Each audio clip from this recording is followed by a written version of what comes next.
Make sure that everyone has a white stone this morning. That when you came in, yes, we're going to use that in a couple of minutes.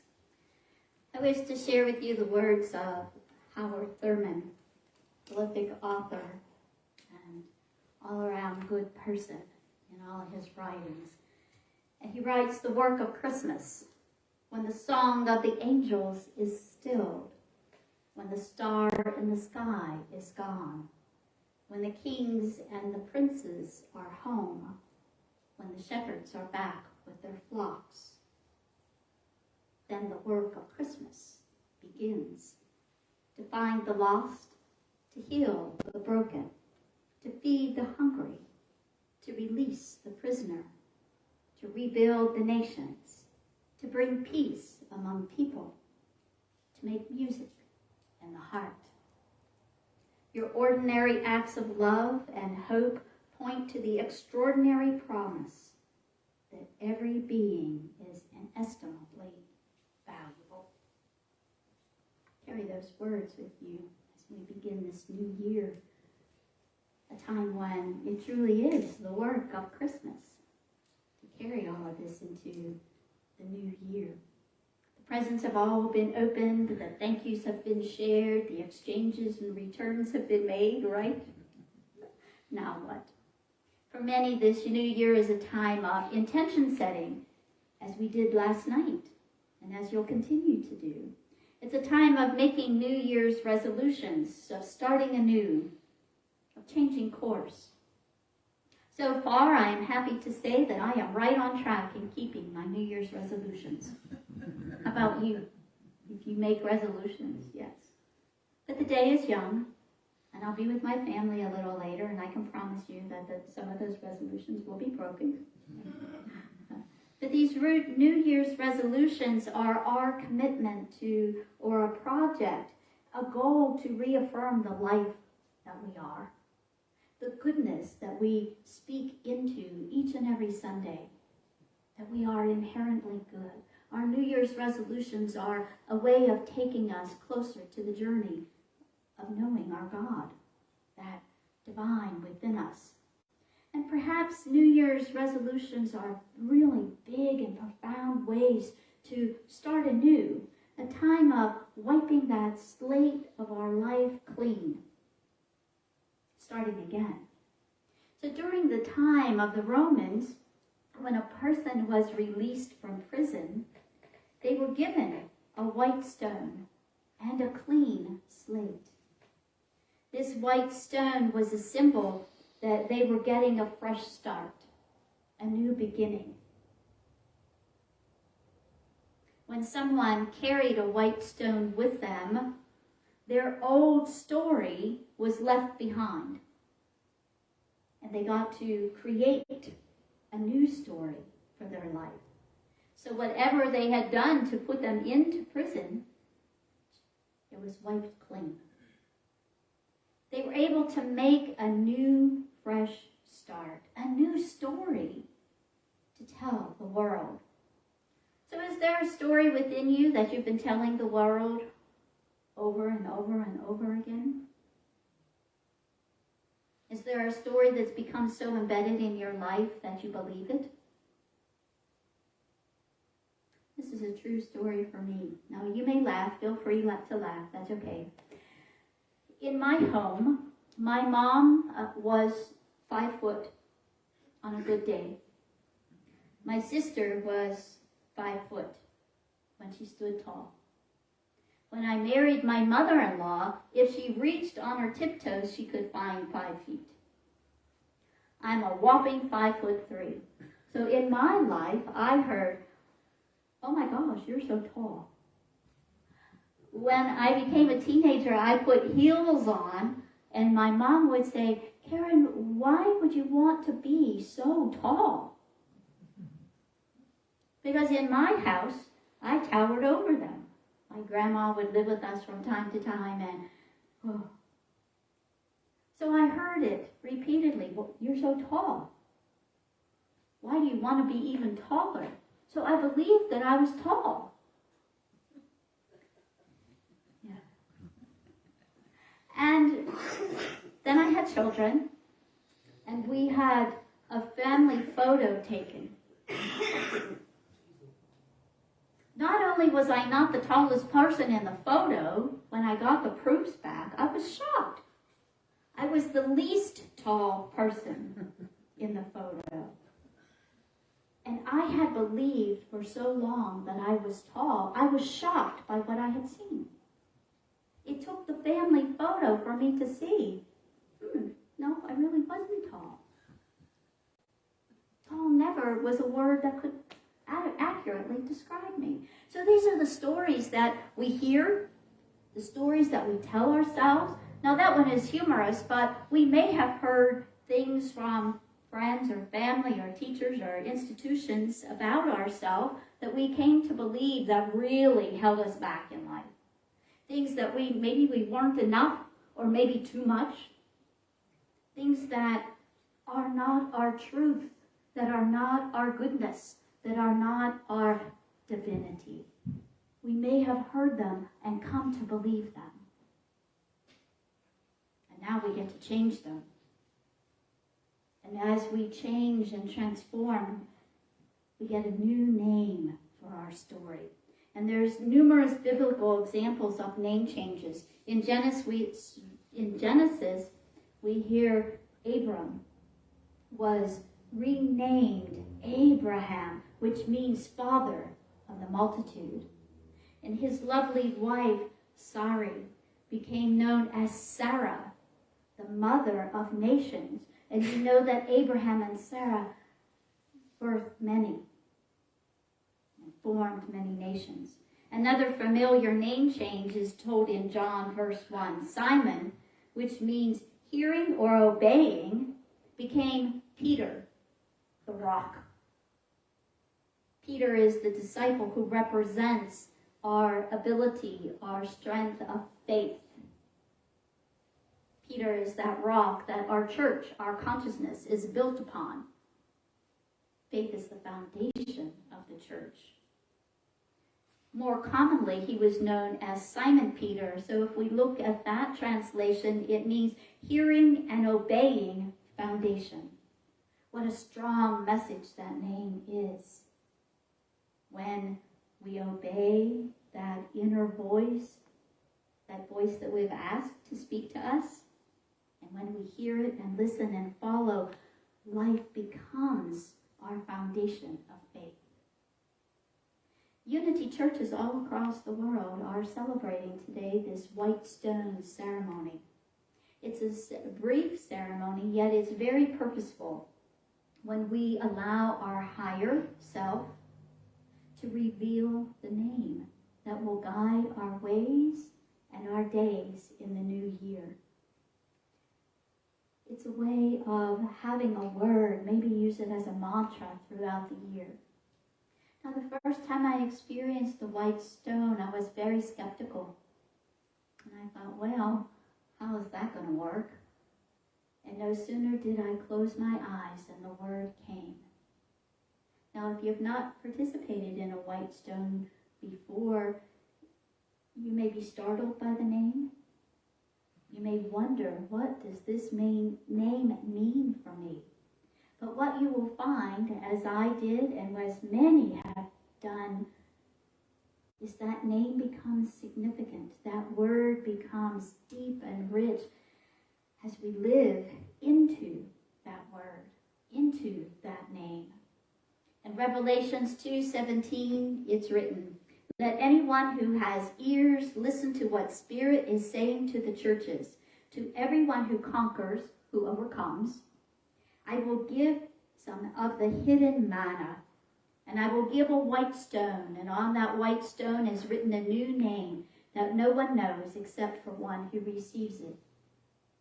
So I keep that name that's written on the white stone, I keep it in my heart.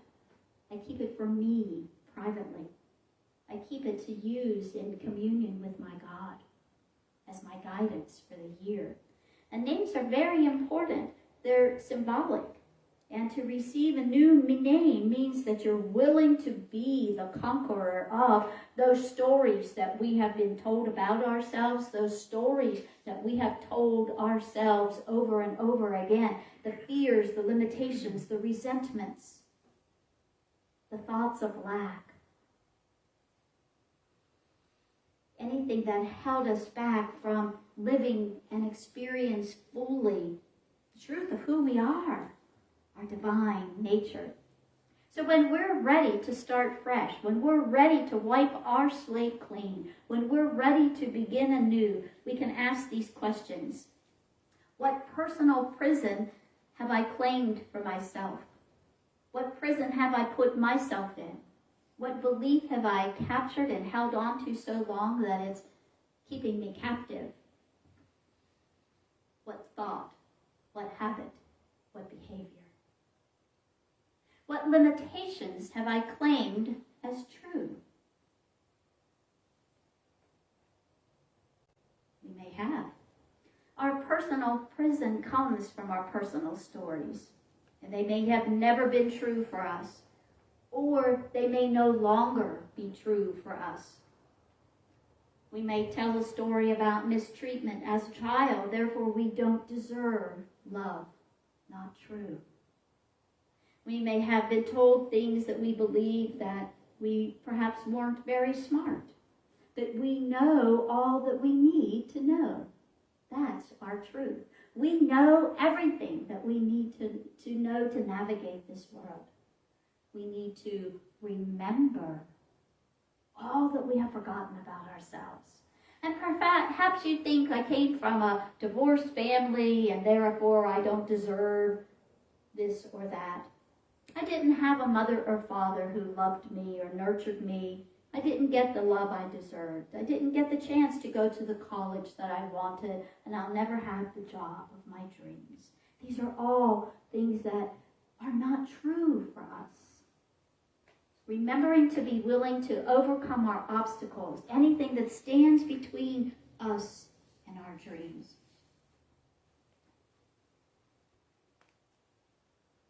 Couple of minutes, we'll begin our white stone meditation. Don't allow our ego to get in the way. Don't allow this human form, this human mind to hold us back. Allow that part of you that is fully spirit to be open, to receive the grace and the glory of your word, your name for the coming year. Allow yourself to be authentic, to be vulnerable, to not be shy about what Spirit wants for you in this new year. So set aside any expectations or preconceived notions. It may come as a single word.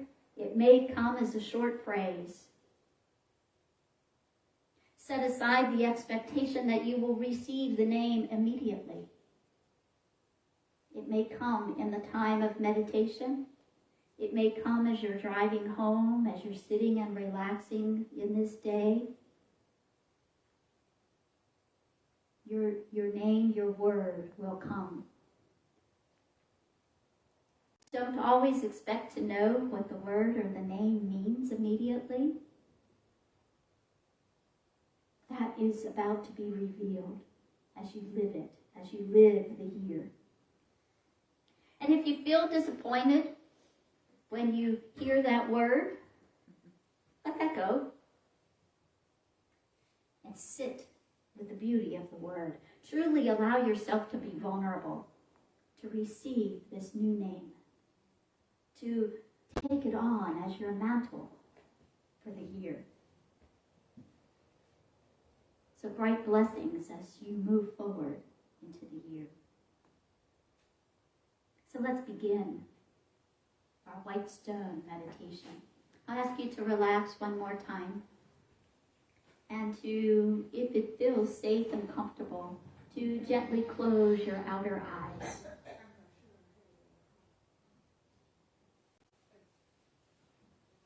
To be present to this moment. To let any distracting thoughts just move by as we hear Allah, Allah, Elohim, Yahweh. Hear these names of God as you settle peacefully into the space of this chapel or your home. Allah, Allah, Elohim, Yahweh.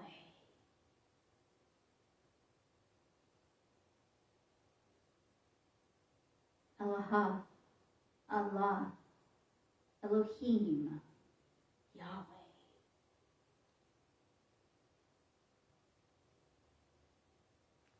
Allow your body to gently relax and all the stress and tension slip away.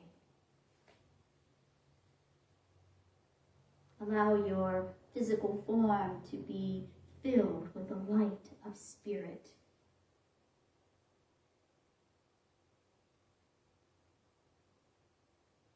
See yourself filled with the light of your divine nature.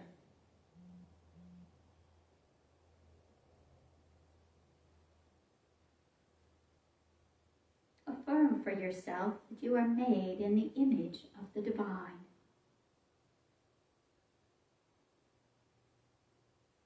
Affirm for yourself that the universe intends only good for you. That the universe supports and honors your highest good.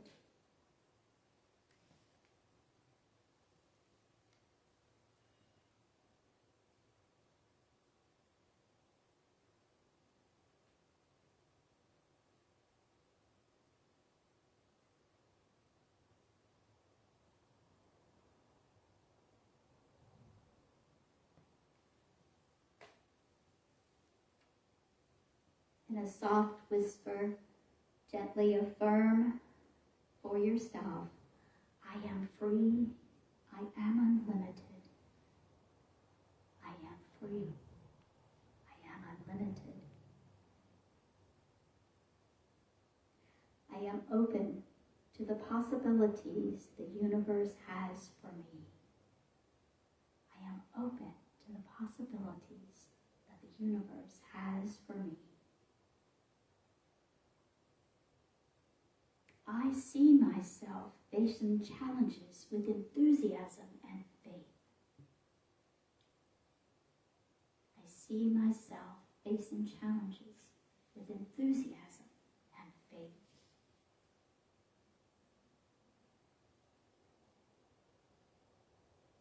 I move forward with ease on the path intended for me.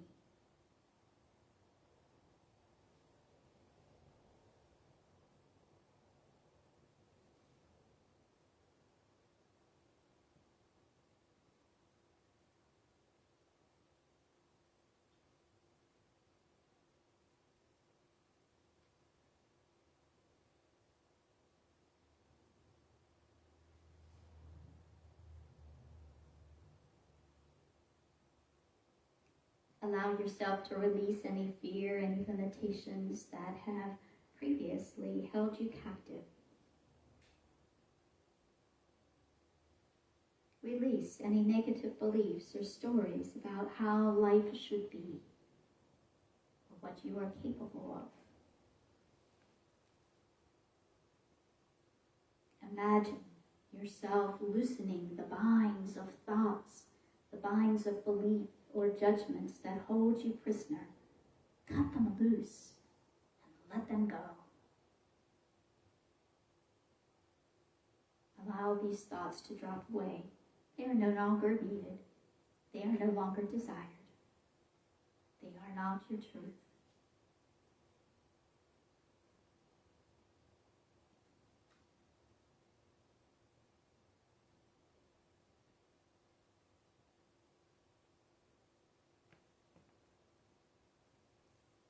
Softly affirm these words with me. I am filled with faith. I am filled with strength. I am filled with wisdom.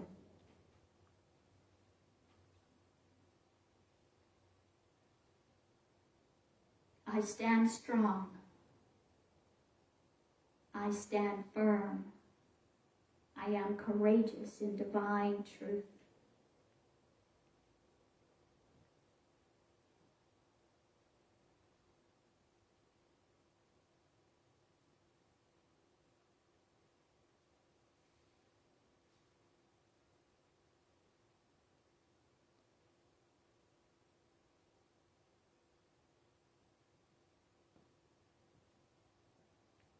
Imagine yourself stepping into life filled with light, joy, and enthusiasm. Feel the freedom as you express your highest self, your true self, the divine expressing as you. Feel the freedom as you live your highest good.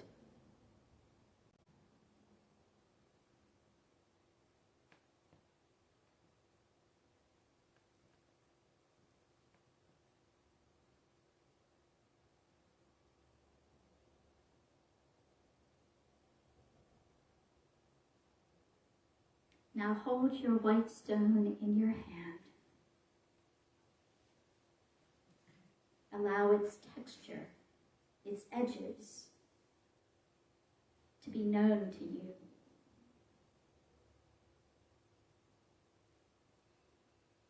Know too that Spirit is now revealing your white stone name for this coming year. Allow yourself to be at ease and allow the name to gently come to you in the silence.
Holding your white stone in your hand, allow the name to come that affirms what you are to be called, how you are to be guided, and what you are to express.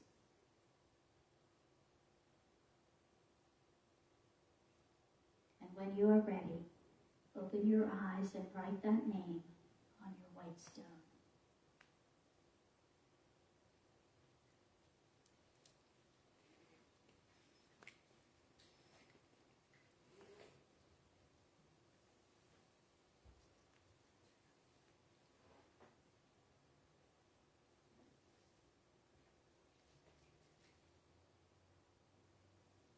Hold that name in your heart, embed it in your mind.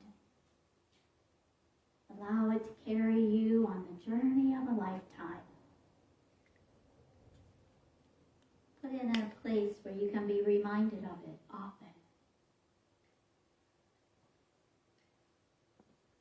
Experience the magic of the white stone. God bless 2023.